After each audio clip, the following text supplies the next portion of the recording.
Good morning, good afternoon, good evening, wherever you are. Thank you for stopping by once again. In my last video, I'd said that I wanted to talk a bit about the difference between a resident and a residential tourist. Now, residential tourist may sound like a pretty strange term to you, and it did to me when I first heard it. But let me just briefly summarize. Some of you have been here at the Retirement Wave website or here at the YouTube channel for a long time, so you know more of my background than others. But other than the fact that it's been 53 years since I first started working overseas and all the background I had in economic development and so forth for any number of different groups, corporate and nonprofit and so forth, one of the things that I always knew I wanted to do was to not retire. I'm never going to retire. But when I got to an age when I did not want the standard office job, then I would definitely move. It's not that I don't love my country. I do, and I have every intention of remaining an American citizen for the rest of my life. But I don't have to live there, and I've been traveling all over all my life. And that's why this is not an American website, for God's sakes. It is global. And I'm very pleased with the growing number of people from all over the world who are taking part here. And you tend to use emails more frequently than comments on YouTube, which is fine. I love your emails. And you have a lot to express, and I'm impressed. So anyhow, we have this wide variety of folks coming down, but I needed to focus on something in order to get some facts. And since the largest single group of North American and European expatriates were Americans, and by a pretty good margin, especially 15 years ago, I naturally took a look at the U.S. situation. And my firm up there, we hired a professional outfit to do survey work. We dealt with tens of thousands of Americans and a number of different surveys. All of them aimed toward getting their feelings about living overseas, whether they plan to do so or not, if so, why, and just all sorts of information. I wrote a couple of times for Barron's, a financial publication in the U.S. on this topic, and I was interviewed at all sorts of things, from CNBC to French public radio, Straits Times in Singapore, a whole variety of different people and organizations and groups and so on. So we did it a lot back then. And I collected a massive amount of data, and that data was statistically valid data from surveys that were carefully balanced, and it was a huge amount of work. I learned a great deal about doing that sort of opinion survey work the hard way, by actually doing it and then making a mistake and then changing it and so on. I've done many, many polls, if you like, surveys since then, but not recently. And now I'm very comfortable with the area.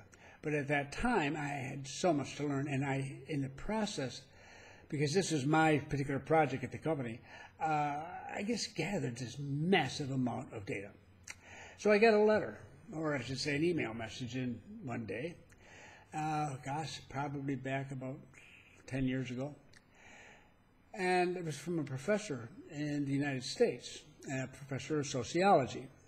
And he said, Mr. Adams, I really would like to take a look at your raw data from all these surveys we'd taken, and many questionnaires and all the different work we'd done.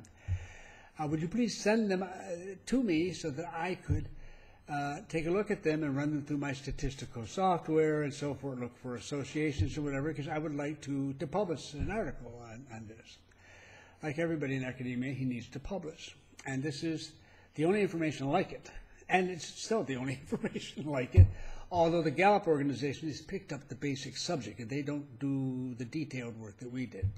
But they still do raise this question now for Americans and Canadians and everybody else, for people all over the world. This is very interesting. I've talked to them. They're fine people. They're doing good work. So my attitude to the whole thing, I have to tell you, it was a little shaky. I don't think it was more than a couple short paragraphs that this man wrote. And he's just asking me to send this stuff. And I said, I mean, come on, this is proprietary information. We've spent a lot of money on this. We've done a lot of work. We've struggled and slaved to get these things done and get the questions right, the answers correct, and put everything together. And now you just want me to hand them over to you. I don't even know who you are or anything you've done. You didn't even send me a resume. So I was thinking, no, it doesn't work that way. However, I was not opposed to the idea. I'd be happy to work with somebody who wanted to do some serious research with this, but I needed to know more about who they were and what they were intending to do and so on to make it easier for me to know whether the material we had was really going to be satisfactory and whether I really wanted to work with that particular person. I'm going to stop and take a drink of water. One does get dry from time to time, all this talking. Anyhow, there I am, and in our discussions of this, he used the term residential tourists in reference to the people I had been surveying. Now, as I said, I don't understand why you're saying residential tourists. I said, these are people who actually live there. They reside. The term I used from the beginning, and over and over and over and over again, for the many times I published on it, and many times I was interviewed, was relocator. That struck me as a more reasonable term. And I'm pleased to see every once in a while people using that term instead of residential tourist. Well, it turns out that he said, I can't do anything about that. So I'm really sorry, but in our business, in our study field, they're referred to, all of them, no matter what their reasons are, they're referred to as residential tourists. And if I refer to them as relocators, it will be rejected for publication.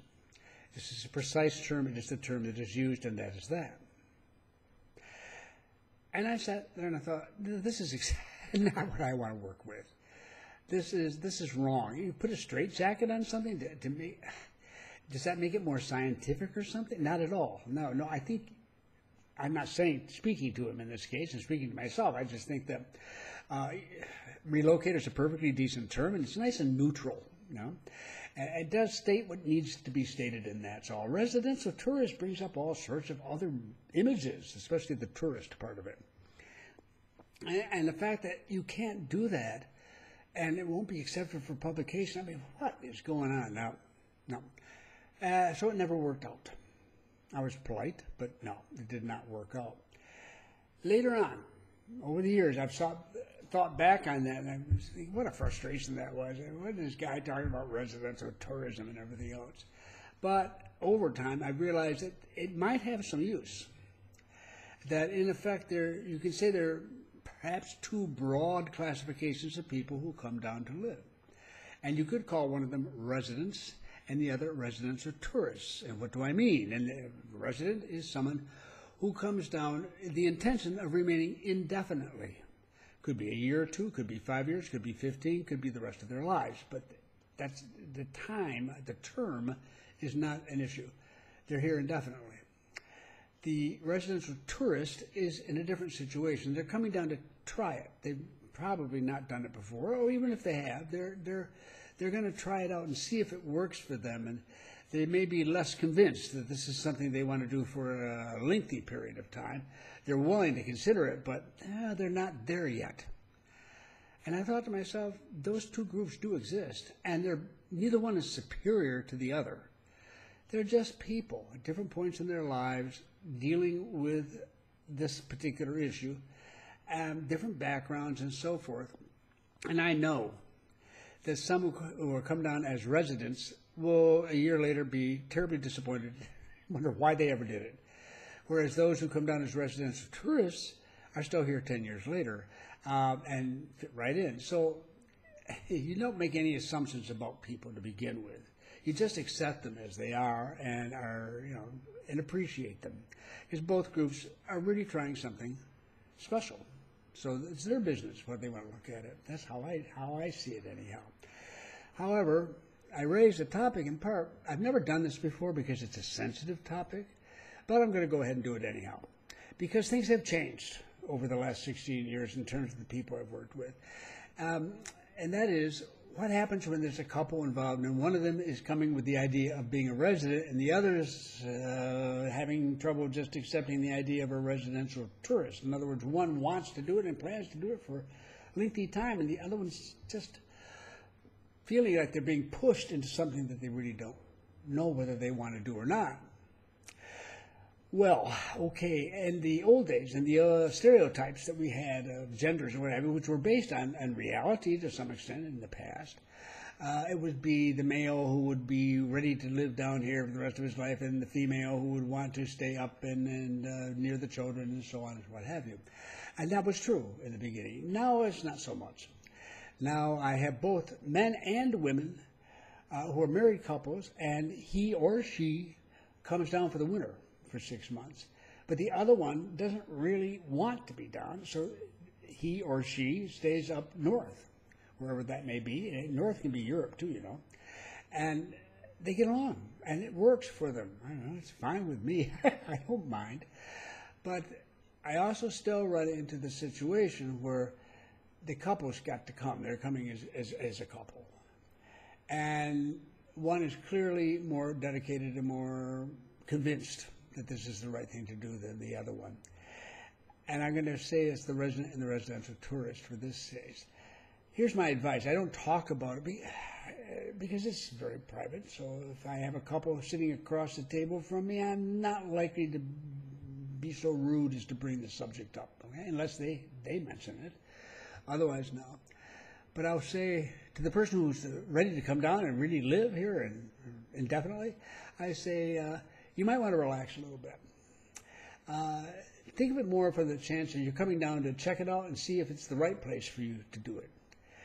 And you might want to share that with the person sitting beside you, the residential tourist. And I look to her or him, and I would say to he or she, your partner needs to understand that you really are uncomfortable and you're not at all sure of whether you're doing the right thing.